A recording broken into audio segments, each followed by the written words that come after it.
16 years old. Young, unemployed black men murder one another at 9 times the rate of white youths. In 1965, 24% of black infants were born to single mothers.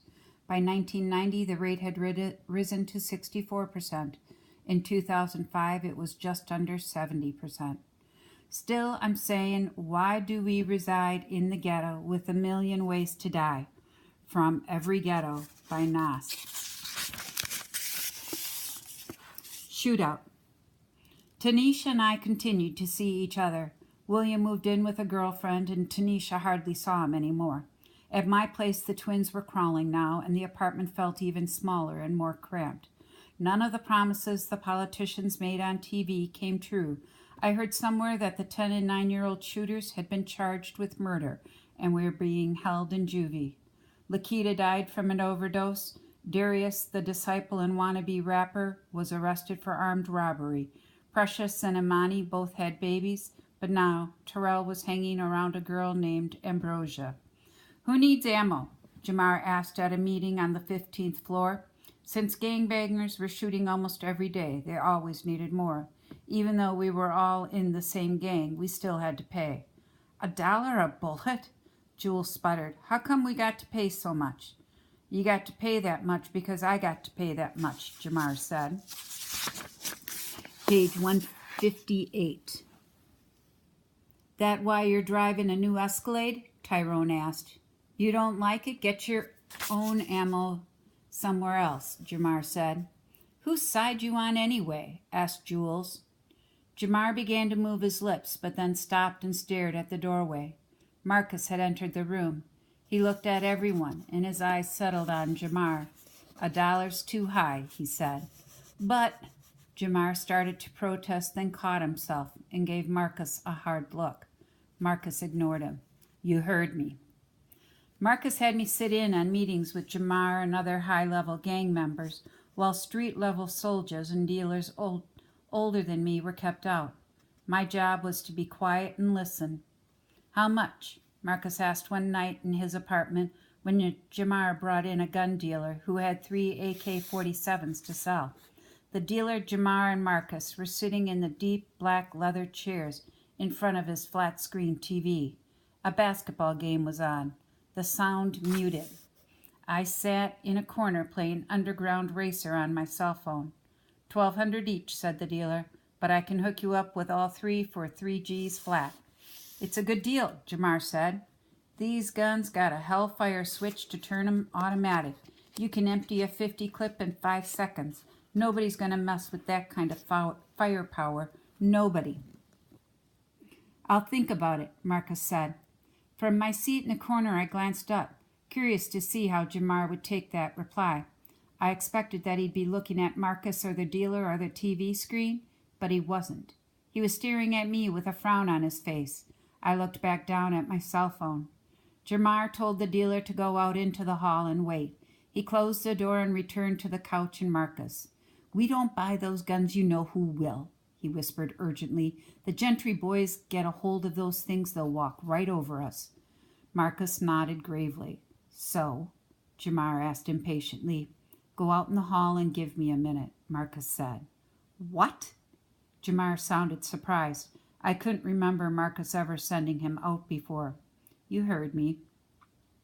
I kept my gaze on my cell phone, but I had a feeling that if I looked up, it would have been into Jamar's eyes. Marcus waited until Jamar left, then picked up the clicker and turned up the sound.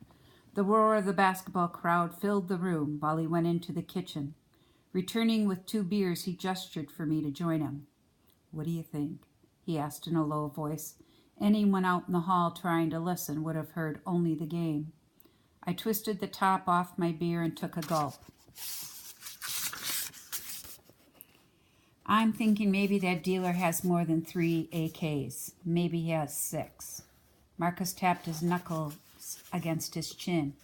"If we don't buy 3, what stops him from selling all 6 to the gangstas? He sells 6 to the gangstas, there'll be the last guns that he'll sell around here for a long time," I said. Marcus kept tapping.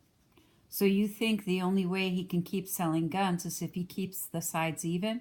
And I think maybe you're right, but what if you're wrong? I had an idea and leaned close, whispering. A few moments later, when Marcus invited Jamar and the dealer back into the apartment, I was once again sitting in the corner, playing with my cell phone. Marcus and the others sat down in the chairs near the TV. I want 6, Marcus said. Jamar and the gun dealer exchanged startled glances. He's only got 3, Jamar said. Marcus ignored him and spoke to the dealer, and I'm willing to pay $1,500 each. Seeing big dollar signs, the dealer took the bait. I might be able to get 3 more. You sure? Jamar challenged him with obvious disapproval.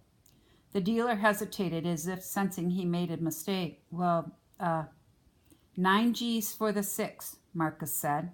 The dealer's eyes darted at Jamar, who stared back coldly at him, but the lure of an easy $9,000 was too much. Half now, half on delivery. Marcus got up and went into the bedroom. I kept my eyes on my cell phone. A few moments later he came back, and I heard the slither of dead presidents being counted. Thanks to the disciples, I had money now, enough to pay the rent and make sure the twins had Pampers and baby food. Grandma had gotten over the shingles, but instead of going back to cleaning houses, she took care of the twins. Nia went to school once in a while, but she spent most of her time with Tyrone, her new boyfriend, when he wasn't gangbanging. Tyrone was scratching out lyrics, yet another wannabe rap star. Tanisha and I saw each other at the abandoned building and now and then in school, although I hardly showed up anymore. On Saturday nights, we would take separate buses and meet downtown to have dinner and go to clubs. What's wrong? I asked at dinner one night when she was being quiet. We were sitting in a dark red leather booth at the back of an Italian restaurant. A candle flickered on the table between us. I was wearing a new pinstriped gray suit and a black shirt. Tanisha was wearing a black dress. She glanced down at her plate. Her veal parmesan was untouched. In the candlelight, her skin glowed warmly, and her hair had a sheen. To me, she was the most beautiful girl in the world. Come on, Tani, tell me. Her eyes met mine. William knows something's going on. All of a sudden, he's coming around and calling at strange times. If I get home late from school, he wants to know where I've been. If I say I'm going babysitting, he wants to know for who. I'm scared, Deshawn. Of what? I reached across the table and took her hand. You know, that he'll come after me, that he'll kill you, Tanisha said in a low voice. You heard him say so yourself. That's what he has to say. Tanisha leaned forward and cupped my hand with both hers. Her face took on an urgent expression. It's what he'd have to do, Deshawn. The gangsters would insist on it. That was true. It was unacceptable to have a sister dating the enemy, especially when you were as high up in the organization as William. It was the only way he could prove his loyalty, but I didn't want Tanisha to worry. I can take care of myself. Her eyes grew glittery. If anything happened to you, I squeezed her hands in mine. Nothing's going to happen. You don't know. I never take the same route 2 days in a row, I said. I hardly ever leave Frederick Douglass except to see you. Tanisha pressed her lips together hard. Couldn't we go away? That caught me by surprise. You mean take a trip? No, I mean for good. Someplace where there are no gangs. Where? I asked. I don't know. Don't you have any relatives anywhere? All the relatives I had were right in Frederick Douglass.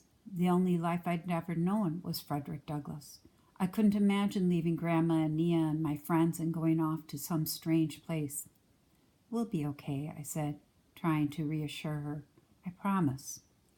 Tanisha bowed her head. We didn't say anything more about it, but she hardly touched her food. After dinner, we went to the Cheetah Club. We'd been there a few times before, and it was a good place to dance and have a few drinks. While the Italian restaurants wouldn't serve us wine with dinner because we were underage, we had no trouble getting served in the club. The Cheetah was loud and dark except for the flashing lights that burst on and off. I led Tanisha to the bar. What do you feel like? I asked. Ginger ale. That's all? Usually she had a 7 and 7 or a rum and coke. Come on, loosen up. This is the only night of the week we get to have fun. Nothing bad's gonna happen. But Tanisha insisted on ginger ale.